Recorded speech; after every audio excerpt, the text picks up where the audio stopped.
when the Chinese communists first took over in the 1950s or so, there's I think the Yugoslavs have very interesting movie about China, communist China. Welcome back to the show. It's Anti-War Radio. I'm Scott Horton. Because there's a little bit of a speech by Murray Rothbard that he gave here in Austin, Texas, back in, I think, 1989 or maybe 1990, about the then current fall of the Soviet Union.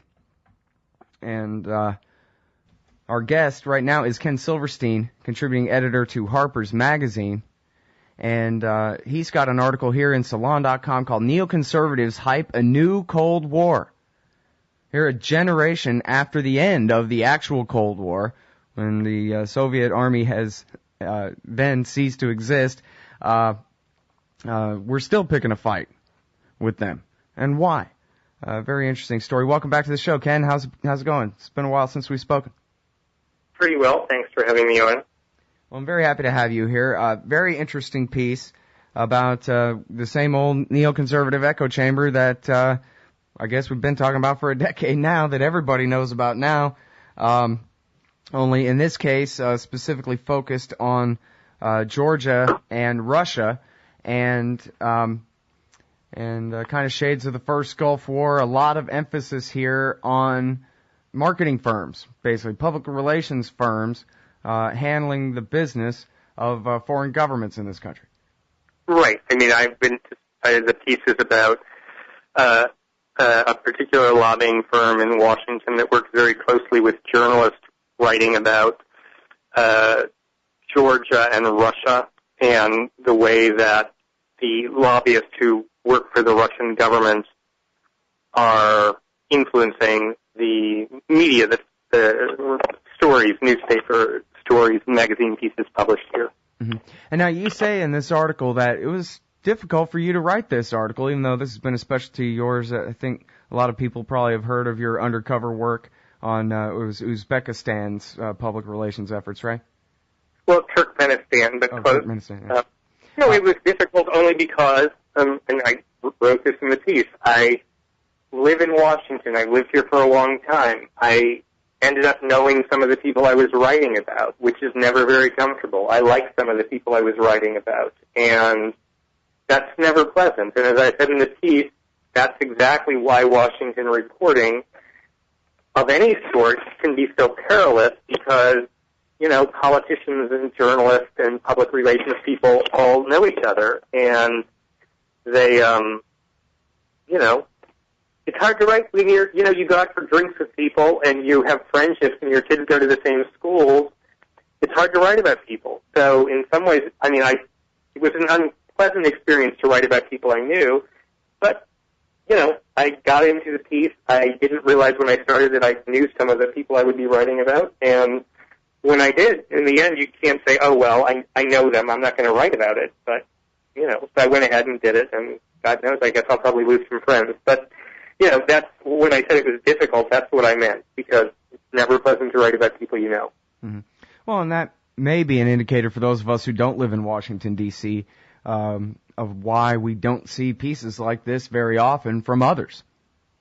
I think so. I think certainly journalists don't like to write about each other, and there's, you know, people are, it's sort of like the police, you know, there's a thin blue line. I think it's very difficult in some ways. Well, actually, that sounds a little bit overly dramatic. I'm not trying to suggest that in some way that my writing this piece was all that heroic or anything, but I just think that, like in any profession, people are not comfortable writing about each other a lot of the time, and particularly when you have social friendships.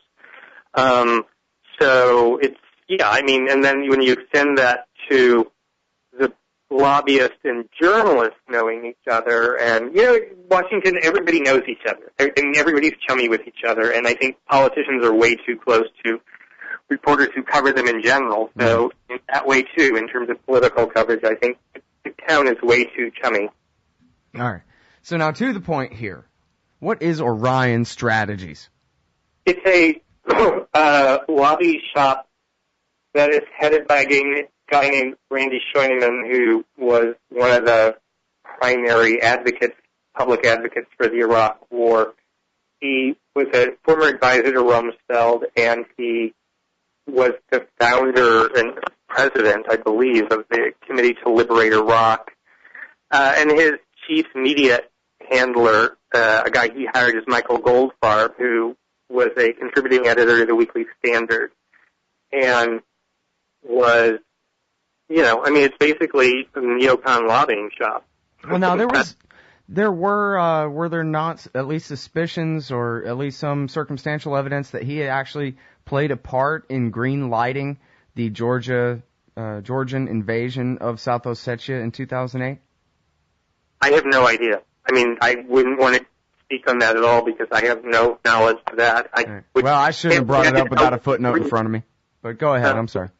Well, he's not. He wasn't even in government at the time, so I don't know how he was working for John McCain. Right, but I refer to that in the piece, but I'm not sure how we get from there to greenlighting a military operation. So, in any case, I can't speak to that because I don't know anything about it. Okay, that's fine. Just skip it. Yeah. But in any case, he runs this PR firm with Michael Goldfarb from the Weekly Standard. Well, yeah, who still writes for the Weekly Standard, which is sort of curious too. So they represent the government of Georgia. They have a number of other clients, but their primary client is the government of Georgia. I think in terms of they've gotten over $1 million in fees since 2004.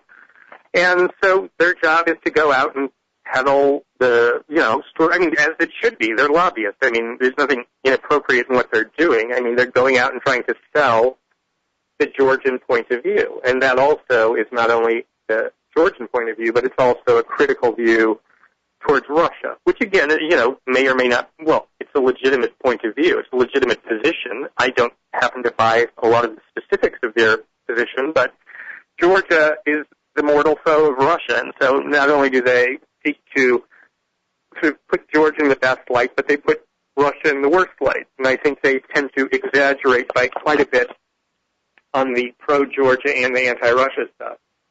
Right. Well, now, talk to us specifically about this series by Eli Lake about the reset this summer and the supposed, obviously it was a real bombing, but the supposed responsibility of Putin or whoever for it.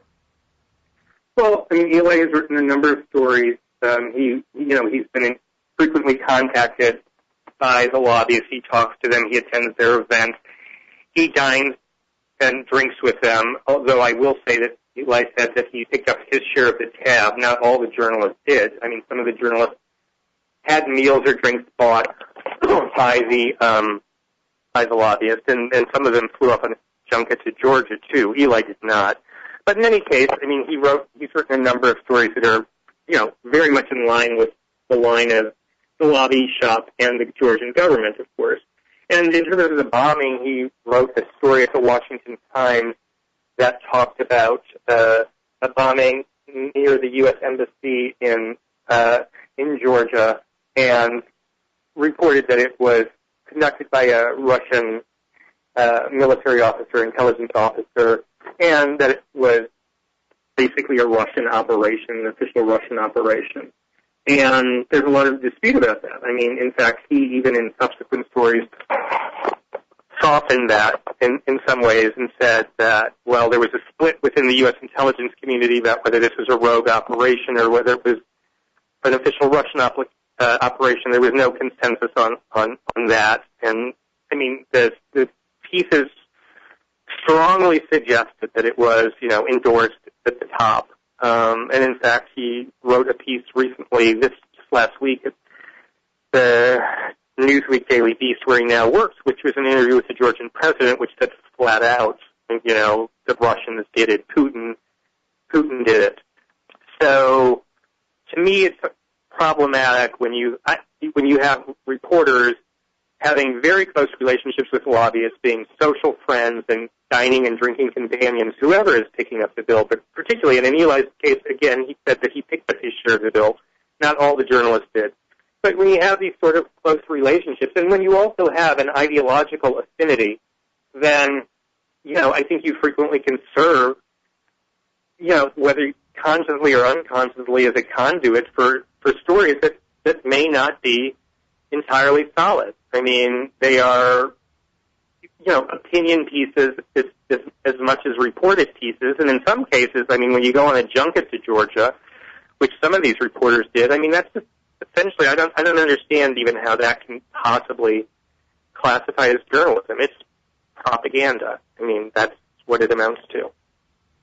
Mm-hmm. Well, and it's not really that plausible, is it? People can accuse Vladimir Putin of all kinds of heinous things or whatever, but I don't think I've ever heard anyone accuse him of being stupid. He's supposedly a scary KGB mastermind, not an idiot who would, commit some small act of terrorism close enough to an attack on an American embassy. I mean, come on. It seems to me that that definitely argues against it being an official Russian operation. It's circumstantial, but it's certainly, I mentioned it in my piece as well, it seems like a very dumb thing to do. But beyond that, it's just whether, I guess what I say is, there's no proof that the Russians ordered this bombing at the top, as these stories suggested. Mm-hmm. And the stories were sourced the initial story was sourced entirely to Georgian sources. That's just, to me, that's hard to go out with a story where you have sources who are clearly partial, to put it mildly, to a point of view, and, you get this sort of rote denial from the Russian embassy, but the story basically reaches a conclusion on the basis of information provided by the Georgian government. I mean, I just don't see how that works. Right, might as well cite Ahmed Chalabi. Yeah, I mean, or Colin Powell at the UN. I mean, the Iraq War, if nothing else, should have taught us the danger of going with, how safe it is to go with government sources, trusting government sources, whoever they are, whether they're American or Russian or Georgian. I don't see how it's safe to go out front with a story on the basis of one point of view that's extremely partial. So. Well, and I think you referred to this in your story, that at the time of the 2008 war, they were quite successful in confusing the narrative about who picked a fight with who first. And I guess it was in, late November that the New York Times finally ran a piece saying, oh yeah, you know what, maybe every other newspaper in the world had it right, and Georgia invaded Ossetia and bombed Russian peacekeepers there before Russia moved a single soldier over the mountains or under them. Yeah, I did link to the Times piece, and certainly I think the storyline peddled at the outset was extremely favorable to Georgia, and the subsequent events disproved a lot of the original reporting in which it was portrayed as a David versus Goliath story. So, yeah, I think the Georgians in general, Russia's a long time, the Cold War is over, more or less, I guess. Anyway, the classic Cold War is over. But Russia has long been associated in the American mind as the enemy, and I think that still lingers, and I think it probably influences coverage to this day.